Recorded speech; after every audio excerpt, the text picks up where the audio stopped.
This is East Asia Tonight. Good evening, I'm Angela Lim. In tonight's top stories, Beijing dials down its annual growth target to its lowest figure in decades amid mounting global headwinds over trade and war. Asian markets roaring back after a 3-day sell-off led by Japan and Taiwan. But with oil surging and Middle East tensions simmering, experts warn the volatility isn't over yet. Now, that volatility highlighted by Iranian claims of an attack on a U.S. oil tanker in the Persian Gulf, the latest blow to energy supply fears that remain choked off at the vital Strait of Hormuz. And Nepal's first poll since youth protests toppled the government, closing in the next hour in a high-stakes race for its future that could affect ties with neighbors China and India.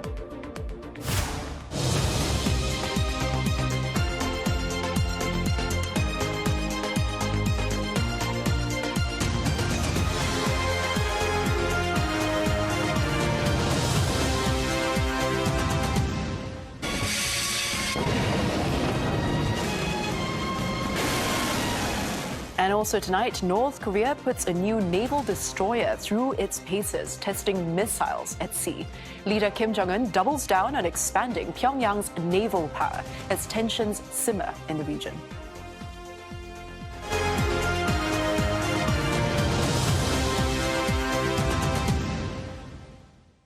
China has set its lowest annual growth target on record, aiming for just 4.5 to 5% expansion in 2026. The goal, announced at the opening of the National People's Congress, is a clear downgrade from the around 5% target of the past 3 years, and the weakest since Beijing began publishing annual figures in the early 1990s. Beijing is keeping its budget deficit at around 4% of GDP and its inflation target at around 2%, while signaling further monetary easing if needed. Beijing's pledge to deepen investment in innovation and a broader rebound in Asian equities, lifting investor sentiment. The Shanghai Composite Index is ending the day up 0.4%, and the Shenzhen component closing up 1.2%. Hong Kong's Hang Seng, which hit a 2-month low yesterday, climbed as much as 2% before easing much of the gains. It ended the session up 0.28%. And for more, CNA's China correspondent Tan Sihui joins us live now from Beijing. Now, Sihui, what are the key reasons for China lowering its growth target this year? Now, when we heard the Chinese Premier Li Qiang deliver the annual government work report, now they said that Chinese leaders want to leave room for structural adjustment, risk prevention, as well as reform, especially since 2026 is the opening year of the 15th five-year plan, and that is the economic blueprint for the next 5 years. Now, they also talk about the fact that they want to pursue major strategic tasks in the coming 5 years. This includes promoting high-quality development as well as strengthening the domestic economy. Now, they also announced a fairly large budget deficit, and that was about 4%. This was the same figure that they had announced last year, which was a record budget deficit. They want to tackle involution, also promote new growth drivers. They also want to drive consumption growth, especially with the services sector that will be the new focus. Now, this comes all amid evolving developments at home and abroad. Chinese Premier Li Qiang even specifically mentioning the U.S. global tariff hikes that had impacted the Chinese economy. Now, let's take a listen. 外部环境变化影响加深，多边主义、自由贸易受到严重冲击。国内经济发展和转型中面临的老问题、新挑战仍然不少，新旧动能转换任务艰巨。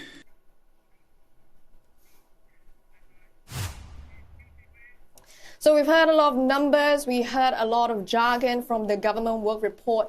We need someone to break that down, and we have Xu Tianchen. He is the senior China economist at the Economist Intelligence Unit. So thank you for coming here to our studio in Beijing. Yeah, pleased to be here. So the first question, the first time it reduce the GDP growth target to 4.5% to 5%. That's compared to around 5% over the last 3 years. What does this signal in terms of Beijing's confidence in the Chinese economy? Does it signal caution, or are they trying to signal strategic recalibration? Yeah, I think that mostly reflects a sense of being realistic and pragmatic. Yeah, so we know that China's local government officials, they are having a lot of tasks. Yeah, so in the past, they need to maintain high growth, and they need to, let's say, tackle the debt issue. Yeah, and they need to develop technologies. Yeah, so they have a lot of tasks.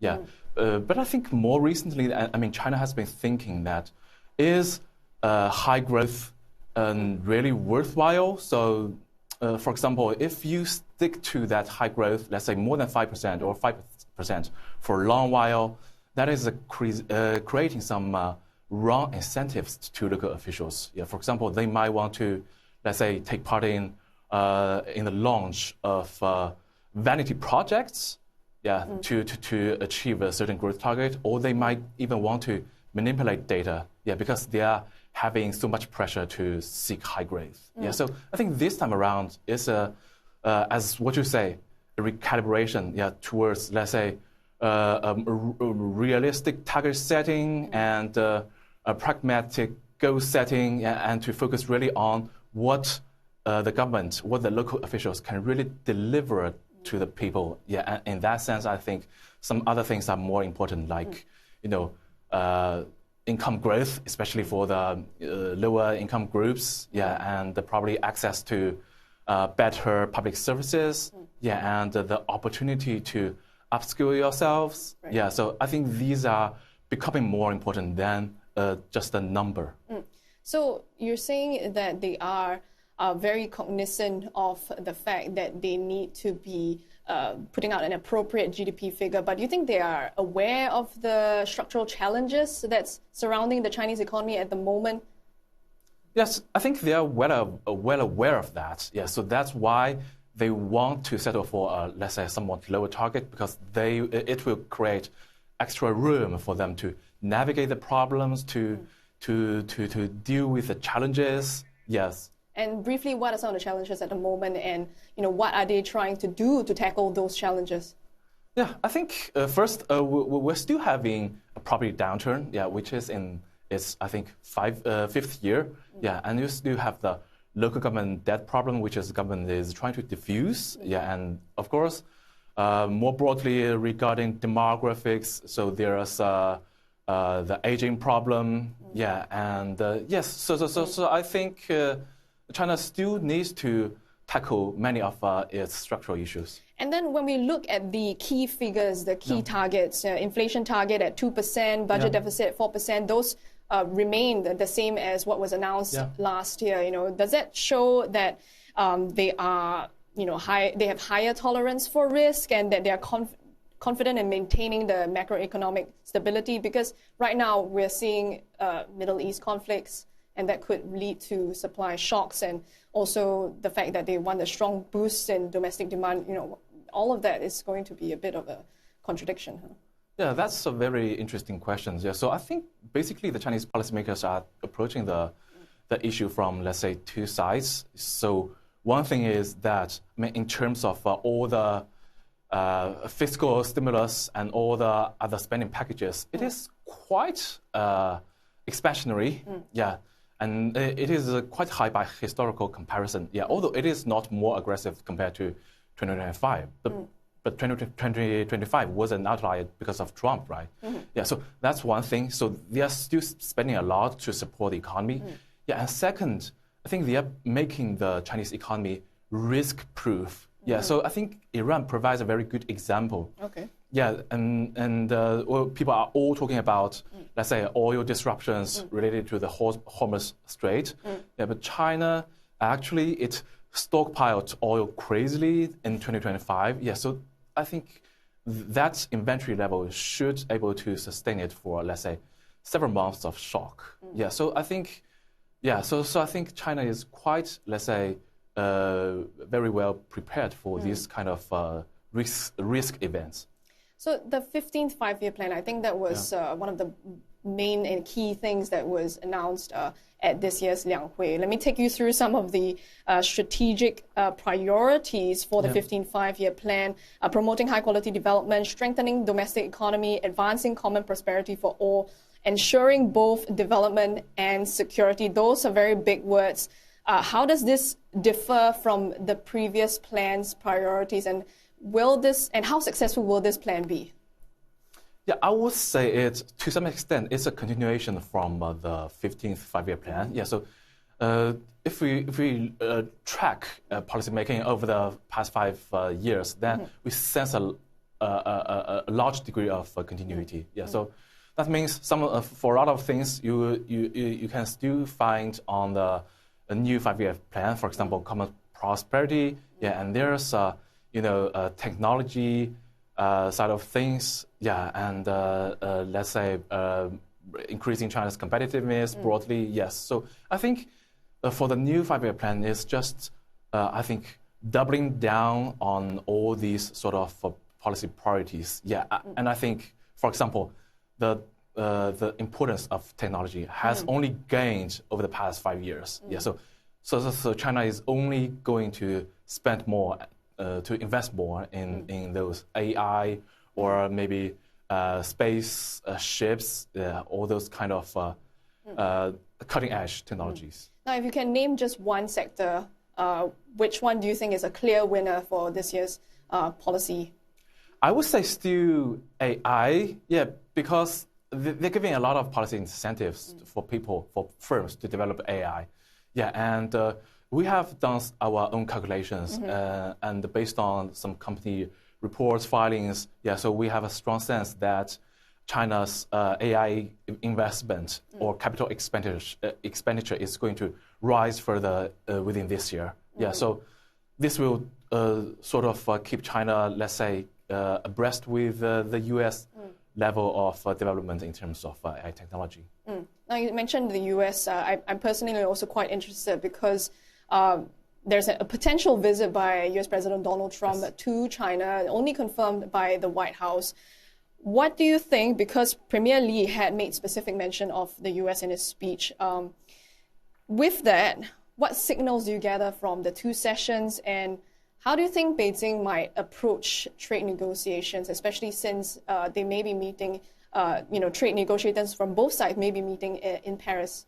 Yeah, so I think there are two things. Yeah, so one thing is when you read out the government work report or you read policy documents, then you see that China does no longer sees the Trump and the U.S. as a very big threat, external threat to China's economy. Yeah, so that's also partly why China hasn't adopted very aggressive stimulus. Yes, and the other thing is regarding the prospect of Trump's visit.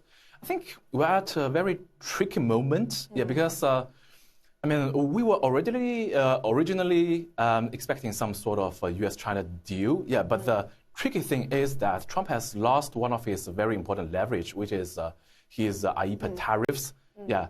20% on China, yeah, and over fentanyl, over other things, yeah, which he could no longer use.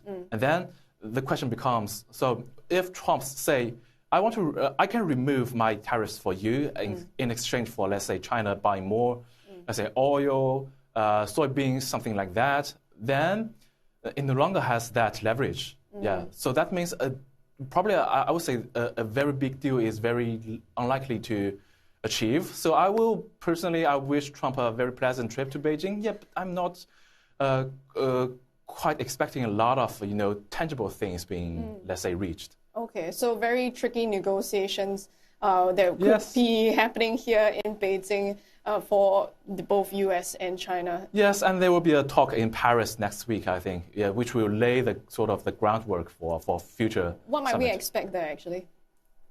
I'm not expecting a lot. Yeah, so but the two sides might be able to find something in, let's say, on the marginal topics. For example, so maybe the travel, the visa issues, yeah, which Chinese students are facing right? And probably the U.S. want to knock down Chinese export controls, but I don't think China will be able to agree with that.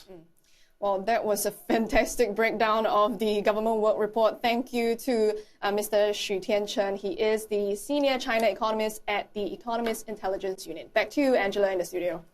Sihui, thank you so much for that update. There was CNA's China correspondent Tan Sihui and Xu Tiancheng from the Economist Intelligence Unit in Beijing. Now, Chinese Premier Li also said Beijing will aim to strengthen the military and carry out what he describes as major defense-related projects over the next 5 years. Beijing had announced a 7% boost to its defense budget for 2026 in a report published at the opening of the political conclave. That increase is aimed at countering the U.S. presence in the region, as well as enforcing its claims over Taiwan and the South China Sea. The latest rise keeps China's spending at a third of that of the U.S. On cross-strait relations, Mr. Li reiterated China's position on Taiwan. 我们要深入贯彻新时代党解决台湾问题的总体方略，坚持一个中国原则和9·2共识，坚决打击台独分裂势力，反对外部势力干涉，推动两岸关系和平发展，促进祖国统一大业。 And coming up in East Asia tonight, China orders its top refiners to halt diesel and gasoline exports amid rising war-driven supply risks. Plus, NVIDIA halts production of China-bound H200 chips, betting that regulatory barriers in Washington and Beijing will continue to limit sales. The details when we come back.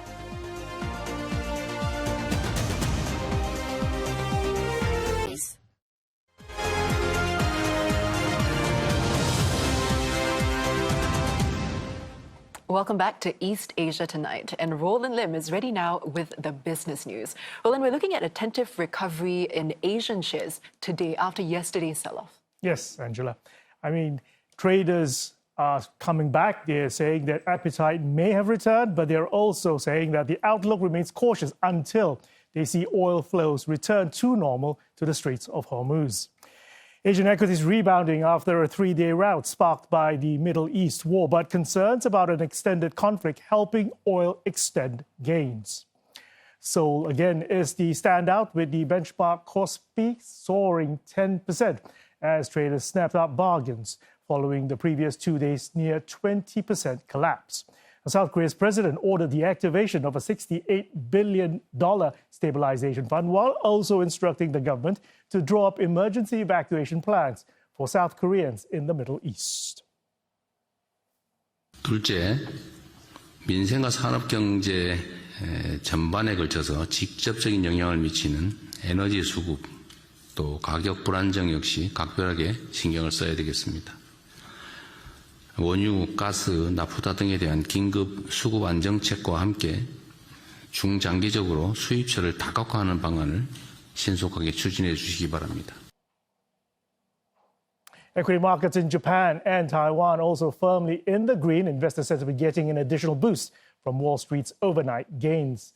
The broader Nikkei 225 index closing up 1.9%. The Topix is up also the same margin, 1.9. Taiwan weighted index advancing 2.6. Now, market experts say the rebound does not signal the end of volatility, but rather a temporary pause, and that the price of oil remains the dominant driver. Quick check on oil prices. Brent crude is up 1.7% in Asian trade, 82.83 a barrel. U.S. market, West Texas Intermediate, 76.27, extending a rally as traffic through the Strait of Hormuz remains halted and production cuts widen. Both oil contracts are up almost 20% since the war began. The head of the International Monetary Fund, Kristalina Georgieva, says that the war in the Mideast would test global economic resilience and warned that new shocks in different shapes and sizes will keep coming. Ms. Georgieva warned that a prolonged conflict could affect energy prices, market sentiment, economic growth and inflation, and place new demands on the shoulders of policymakers everywhere. The Chinese government taking steps to safeguard its stock of fuel. It's reportedly instructing the country's major oil refiners to suspend diesel and gasoline exports as the widening conflict in the Persian Gulf disrupts crude oil imports. China imports almost half of its oil from the Gulf, including 90% of Iran's oil exports.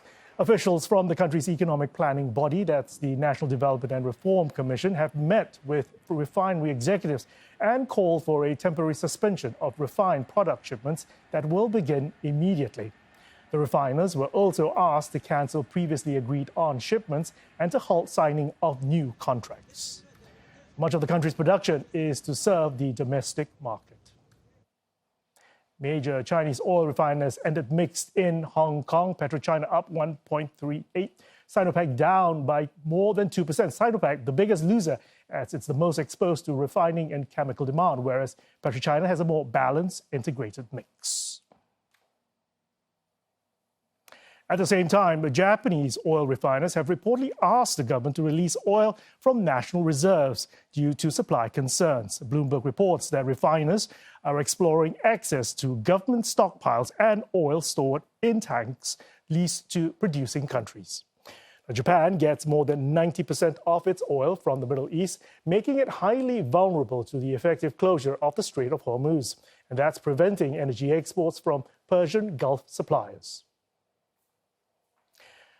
The Japanese government saying it has no plans to release its strategic petroleum reserves, joining a chorus of various Asian governments seeking to address concerns over possible fuel shortages linked to the ongoing conflict in the Middle East.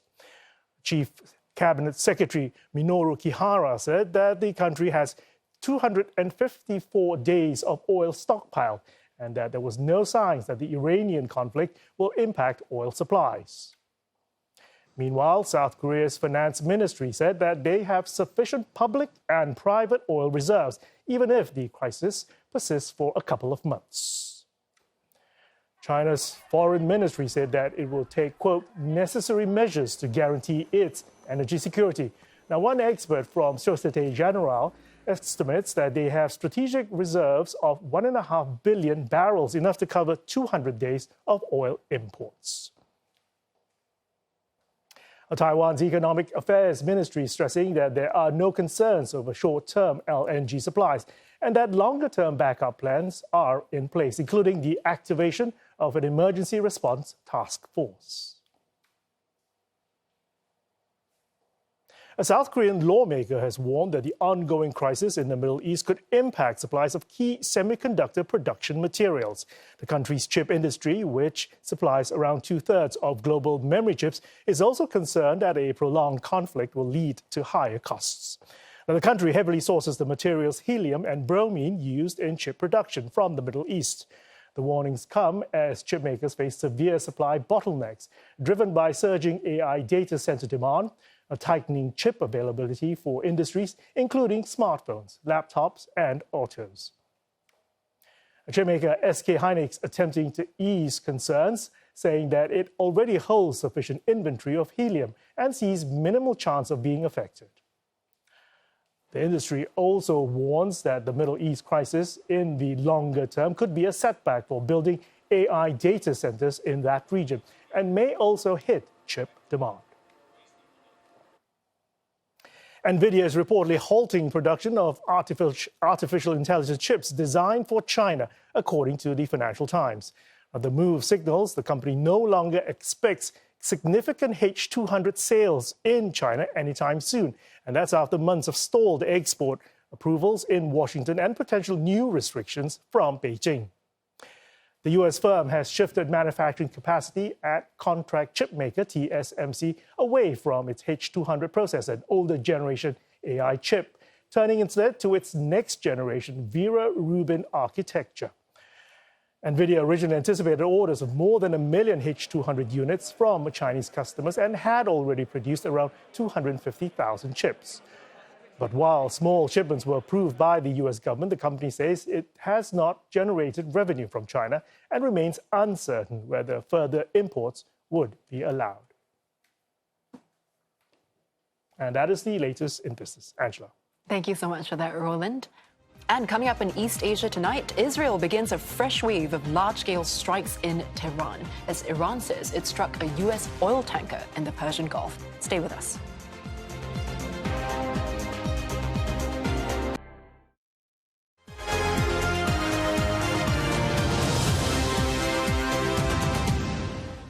This is East Asia tonight, and here are the headlines we're following.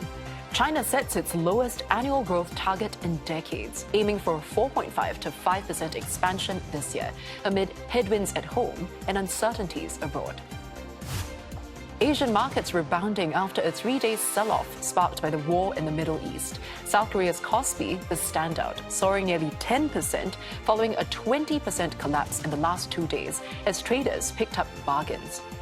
And Iran and Israel launch fresh attacks at each other on the 6th day of an expanding conflict. The United States and Israel continue to bombard Iranian targets, with Tehran saying that more than 1,000 people have been killed since last Saturday.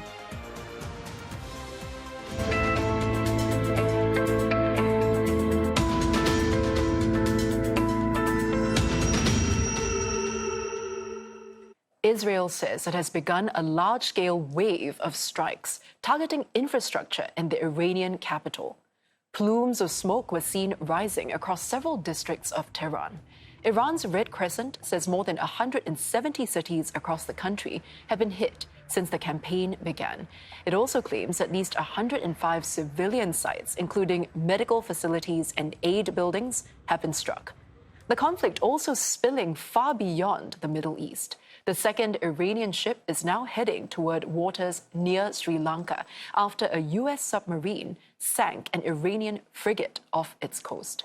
Sri Lankan authorities say they rescued 32 sailors and recovered 87 bodies after the attack. Iran's foreign minister has condemned the sinking as, I quote, an atrocity at sea, warning the U.S. will bitterly regret the move.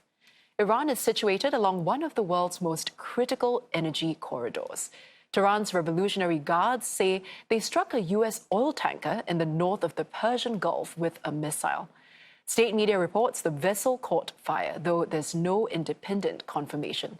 The Guards also claiming Iran now has complete control of the Strait of Hormuz, a vital choke point for roughly a fifth of the world's oil. Iran, meanwhile, says it launched missiles at Kurdish bases in Iraq's autonomous Kurdistan region.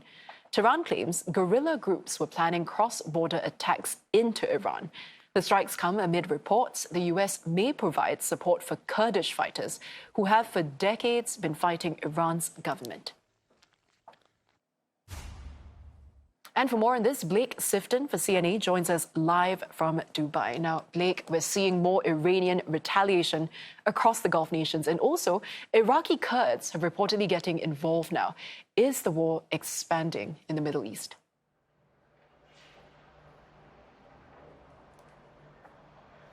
Good evening, Angela. That's right. There's been continuing Iranian attacks in the Gulf today.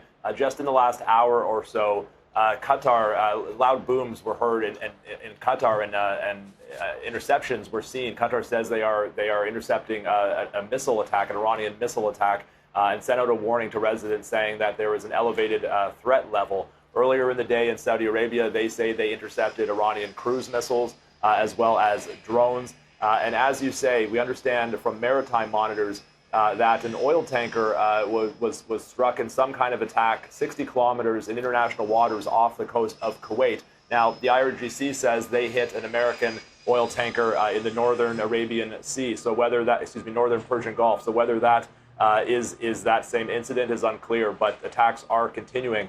The Iranian Revolutionary Guard also says they have targeted the headquarters of Kurdish forces in Iraq, as well as Kurdish forces gathered at the border with Iran. And now this comes amid reports prominently in the Associated Press that Iranian Kurdish dissidents are gathering and preparing to enter Iran to confront Iranian government forces on the ground, possibly with the support of Iraqi Kurdish forces. Now, we understand that amongst Kurdish dissidents, among Iranian dissidents, the Kurdish forces are the most organized, the most well-armed. They apparently have thousands of fighters under arms. Now, as you say, there are reports that the United States is preparing to assist them, but the White House has denied that report.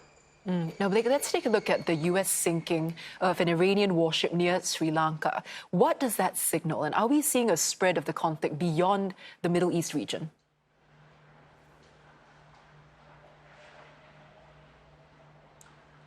Well, the fact that the U.S. chose to sink an Iranian warship thousands of kilometers away from the conflict zone does suggest that they do not feel limited by geography. Now, Iran's foreign minister says the ship was there to visit India at the request of the Indian Navy. He has said that its sinking by the United States sets a precedent and that it will bitterly regret that decision. Now, in other ways, this conflict may be spreading beyond the traditional borders of the Middle East. Earlier today, we understand that an airport in Azerbaijan, across the border from Iran, but in Azerbaijan, was attacked with drones and missiles, injuring 2 people there. And Azerbaijan authorities have said that they reserve the right to take appropriate response measures. So we are seeing this conflict begin to spread beyond what's traditionally considered the Middle East and what has been the conflict zone in this ongoing war. Blake, thank you so much for that report. That was Blake Sifton for CNA live in Dubai. Meanwhile, the global aviation industry is under pressure with the ongoing Middle East conflict disrupting airline services. More than 23,000 flights to Middle East hubs have been cancelled since the war broke out. Thousands of travelers have been left stranded across the Gulf region. Many are forced to take longer, costly detours to reach operational airports in Saudi Arabia and Oman. The UAE's economy ministry said the country is setting up safe air corridors capable of handling up to 48 flights per hour. Aviation hub closures also impacting logistics businesses globally. We spoke to DHL CEO Tobias Mayer earlier today on their latest earnings results and asked him how the company has been impacted. It's indeed a challenging time. I mean, 2025 had its challenges, and as we enter 2026, it keeps not at least getting better. The conflict in the region in the Middle East is very tragic, impacting many people there in a very negative way and also challenging for our employees. Now, we have a vast presence as DHL in the region. We have a very long-standing presence. We have a lot of experience, and we have very valuable assets at this time. Not only our air capability through our DHL Express fleet, but also a ground capability, a road network that now allows us to move cargo where we have open airspace, where we have open airports. So that's what we're doing. That is challenging, but we keep cargo moving. On the ocean side, similarly, obviously, the restrictions there increasingly impacting schedules, carriers trying to make vessels usable, offload of cargo that is destined for ports that are currently not accessible. So that's something that will continue to unfold, and we have to see how long now this conflict lasts and how long the restrictions that we've seen over the last days, how long they will continue. He also talked about the company's model of resilience and how it's being managed in the current environment. I think it hasn't really changed the equation. We have always taken the position, Roland, that technology is enhancing our offering, taking those tasks away that are tedious. That's what's driving efficiency, and that's what you see also in our 2025 results. We've made great progress, not only managing capacity in this volatile world, but also great progress in making good use of technology. But when it comes to those crisis situations, experienced human beings, great colleagues are the strongest assets you can have. And we have a lot of those in the Middle East. I'm very grateful for that. And that's what makes us so strong in those crisis situations. Singapore will mount a repatriation flight this Saturday to bring its citizens back from Muscat, the capital of Oman. The Foreign Affairs Ministry says this will serve Singaporeans in Oman and the United Arab Emirates, where about 60% of those who have e-registered are located. The ministry had earlier surveyed Singaporeans to assess who may require assistance. We will also, in the next few days, be launching assisted overland trips for Singaporeans in Bahrain and Qatar to Riyadh And in Riyadh, that is where the airport remains open, and there are some commercial flights that are still available for Singaporeans to book. And we will be reaching out to Singaporeans who have recently indicated to us that they would like assistance to return to Singapore. Ms. Gan adds that authorities will also explore the feasibility of further repatriation flights, depending on flight routes and when airports reopen.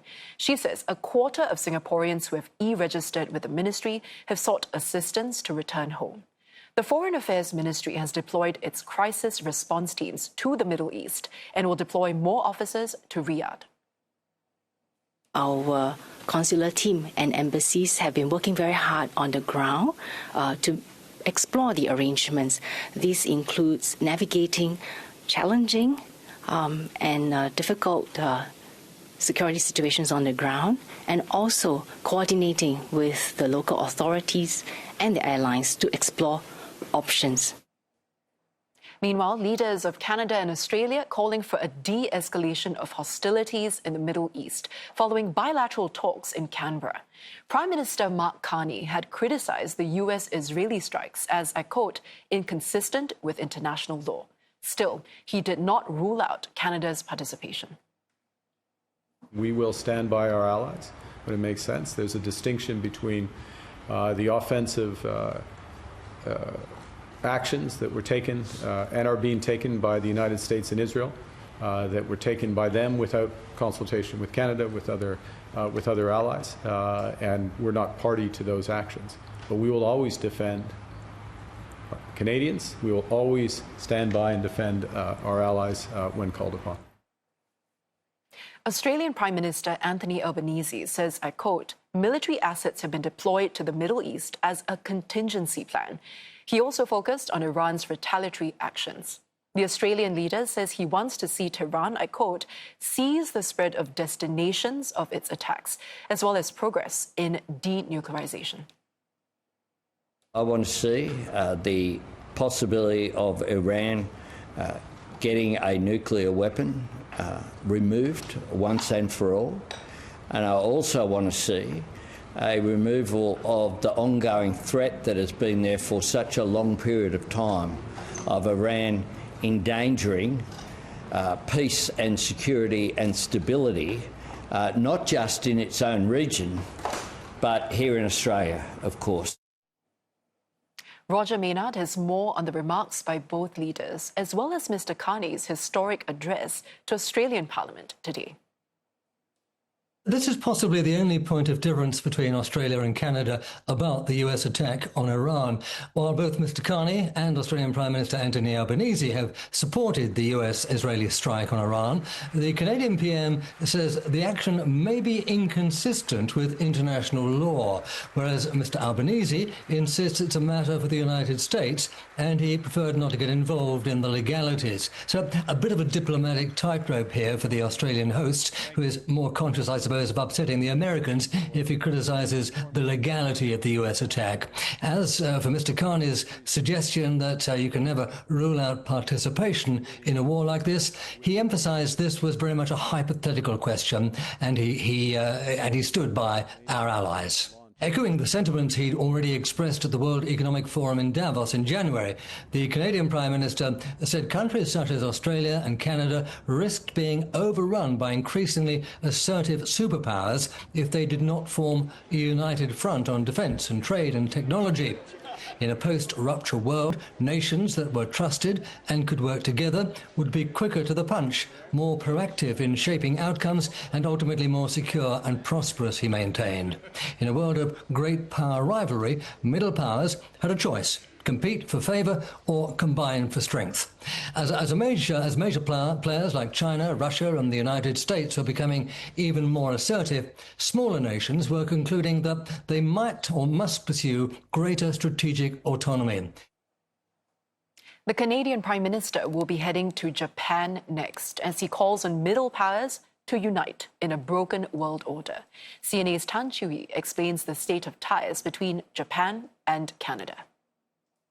In a world of great power rivalry, the countries in between have a choice: compete with each other for favor or to combine to create a third path with impact. That was Canadian Prime Minister Mark Carney's headline speech at the World Economic Forum in January. And this week, he's taken that path to India, Australia, and now Japan, pushing his vision for a coalition of middle powers. Japan has their economic capabilities, have their strong kind of diplomatic presence in the Pacific, and then they share their same kind of values, liberal values such as the democracy and human rights. Japan is Canada's fourth largest foreign investor after the US, UK, and China. It's also the North American country's fifth largest trade partner in terms of product volume.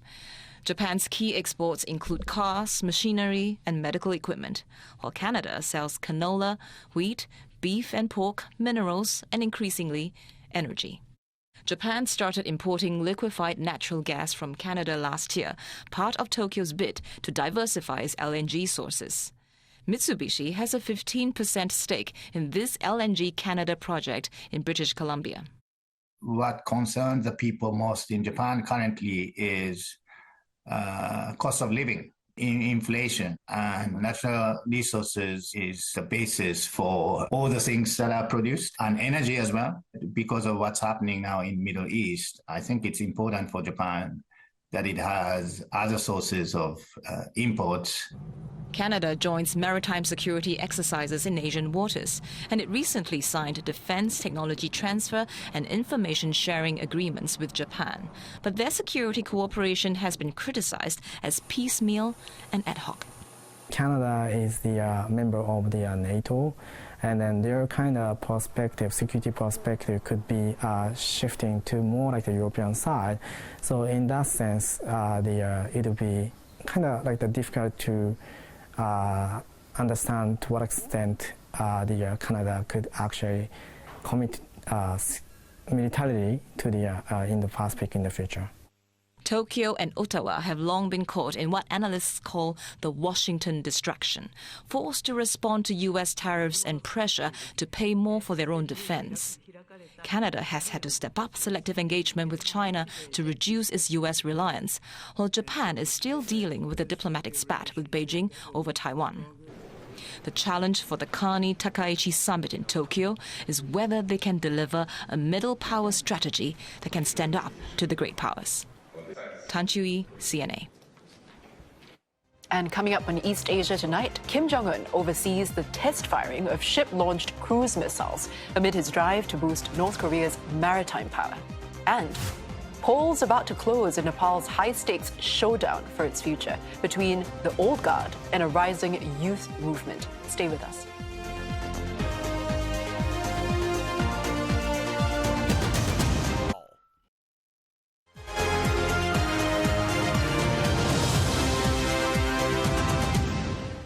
Welcome back. Polls in Nepal set to close in the coming hour. The country is choosing a new parliament in its first general election since deadly youth-led protests toppled the government of then Prime Minister KP Sharma Oli last September. About 19 million people are eligible to vote. Key issues such as corruption and unemployment, which fueled last year's protests, continue to dominate the ballot. More than 6,000 candidates are running for 165 seats in the 275-member House of Representatives. The remaining 110 will be chosen via party lists. And for more, Neha Punia for CNA joins us live from Kathmandu. Neha, what is the mood in the capital right now, and how has turnout been so far for this election?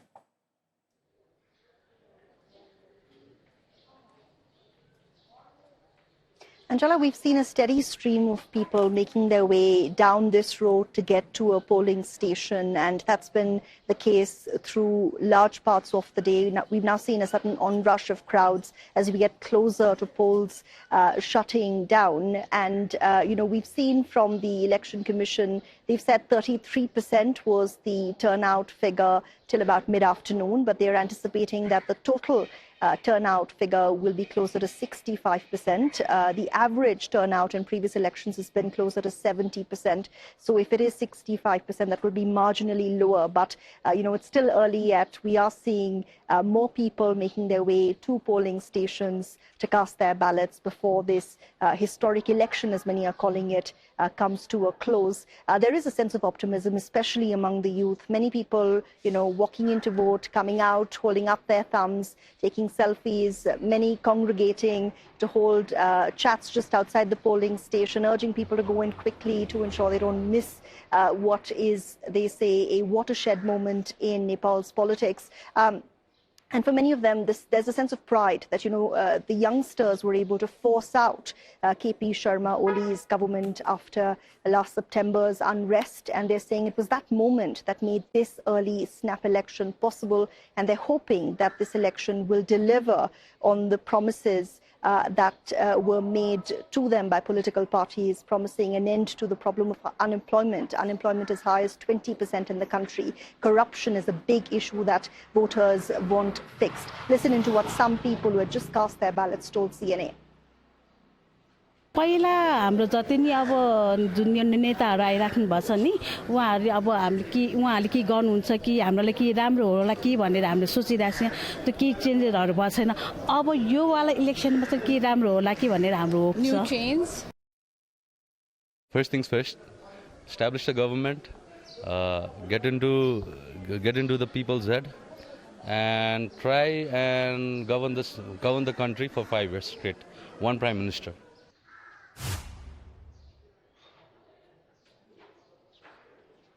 The message seems to be out with the old, in with the new. More than half of those eligible to vote are under the age of 40, and that's why they're a crucial voting bloc. But many, elderly people say that what Nepal needs at this juncture is stability, which young leaders may not be able to offer. Now, Neha, Nepal's neighbors are watching the results very closely. How is China and India, how are they likely to be affected by the outcome of the results?